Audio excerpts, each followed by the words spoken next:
Wow, we have seen a lot of snow show up on our European model for the next 2 weeks, just from our 00Z run this morning to the 12Z that just came out. Don't believe me? Here's the 12Z this afternoon, and look at this morning.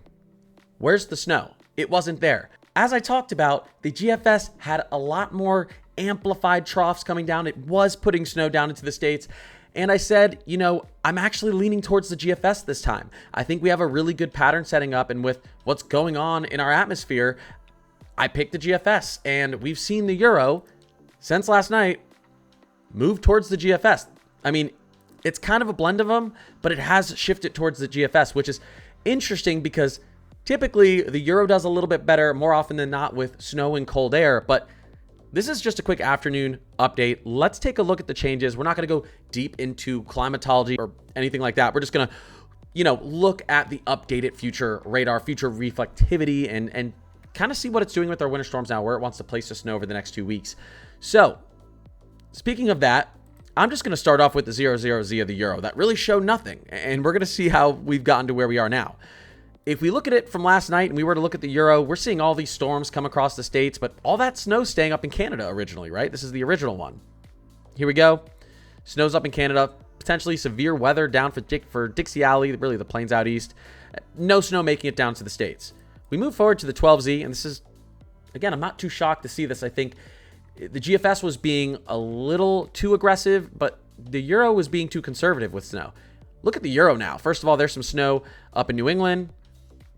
Here we go. If we go back to last run, we were showing no snow coming down to the Dakotas and to Minnesota. There it is now.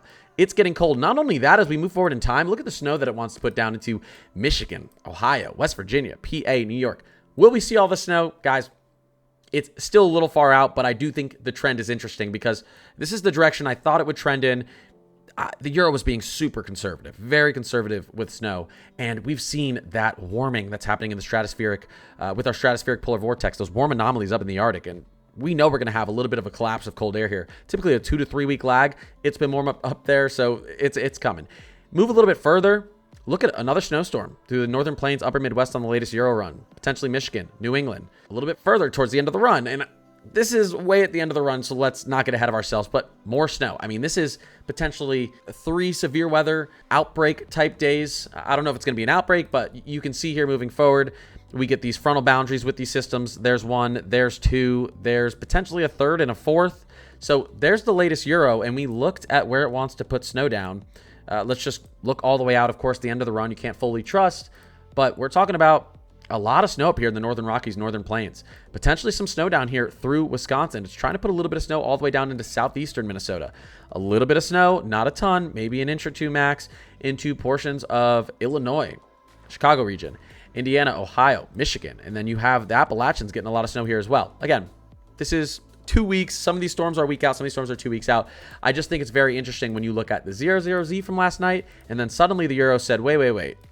Let's push that snow to the south. We did look at the European AI model, and it did have the snow to the south. And like I said, that's more of a next-gen model. So we're thinking these AI models should understand a little bit better of what's going on.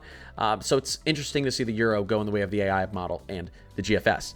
Now, speaking of the GFS, moving over to that, actually, we can just go into it right here. Here we go on the GFS. Interestingly, the GFS got a little bit less aggressive. Still a little bit of a snowstorm down here through Iowa, the Dakotas. We're putting snow actually almost into Boston. You can see Connecticut, Rhode Island. This is actually low elevation snow up in New England, not just in the mountains. And then we've got some Appalachian snow. We've actually got some snow potentially down into Chicago, northern Indiana, northwestern Ohio, a little bit into Michigan. So the GFS has consistently showed, these snowstorms want to drop that snow down into the states and not just hang it over Canada. Now, if we were to look at, let's actually just go back here and we'll take a look at the future reflectivity. Here we go. This is the first storm that I'm really, really interested in. I've been talking about it going into next week. This kind of, we'll say, enhanced Alberta Clipper maybe flying through here. Originally, the GFS thought we'd have a little bit of a tilting trough. We'll see. That would be more of a severe weather setup and maybe a little bit more snow for the upper Midwest and Northern Plains. But here we go. Look at that snow flying right over the upper Midwest, Northern Plains, through portions of potentially Northern Ohio Valley, I think through portions of the Midwest, and then up, trying to put a little bit of a New England nor'easter. Look at this low pressure coming up the coast here with all this cold air that's sinking in from Canada out to the northwest. You move forward in time on the GFS too. what happens again? What is this? Another low pressure system trying to dig up the coast with cold air sinking? The latest GFS shows the opportunity for two kind of New England minor nor'easters here. Look at all that snow on the back end. This would be a lot of snow for inner New England. So I would say both models are getting more aggressive. Even though the GFS shows less snow from the 00Z to the 12Z, it's still showing an aggressive winter pattern, and we could still see higher snow totals than what it actually thinks if we really were to link up one of these, potential nor'easters. It's early in the season. There's still a lot of warm air out here. I pulled this up. I wasn't going to put out another video today. I pulled up the 12Zs and said, I got to talk about it. Even let me push ahead. And I think we have like a 972 low pressure. If we move ahead on the GFS, was it towards the end of the run? That actually might've been on the Euro. So let me flip back over to the Euro. There it is. I believe it's this one here.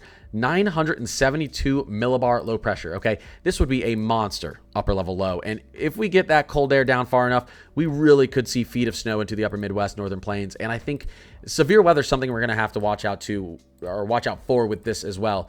If I push into the upper air wind, let's go into, we'll go upper air wind, and we'll look at the 850 millibar level here.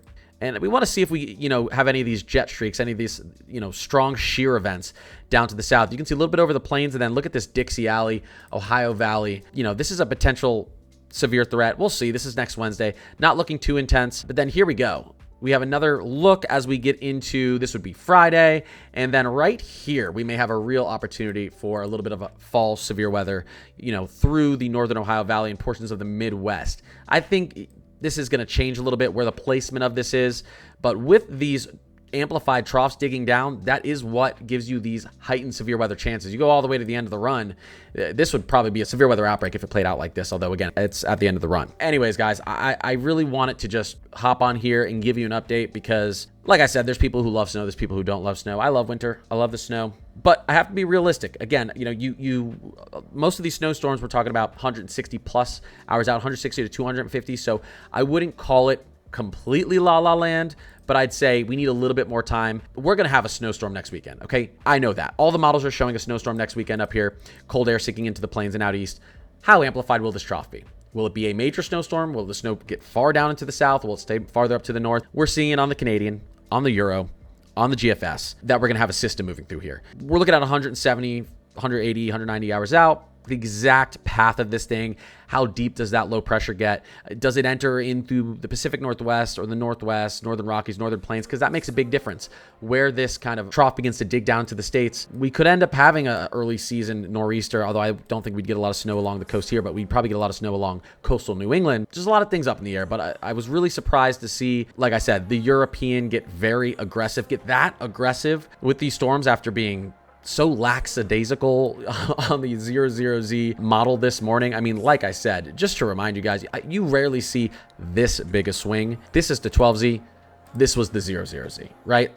Huge difference. Don't forget to subscribe if you like this type of content. Who knows? Maybe I'll put out a third video later if we see something crazy happen on the 18Z, although I like the 00Z and 12Z models a lot. But if you subscribe, you'll see every time I go live, which is almost every single day. You'll see my videos that are posted every single morning, typically before 7 or 8 a.m. The forecast for the day, the winter outlook, everything that's going on. If there is anything going on in the tropics, if you like this type of content too, you can join my Discord, Connor's Climate Corner HQ. Tons of weather enthusiasts in there. It's just a great place to get information, live updated information every single day with everything going on around the country. So I appreciate you watching this video, and I'll see you in the next live or in the next video.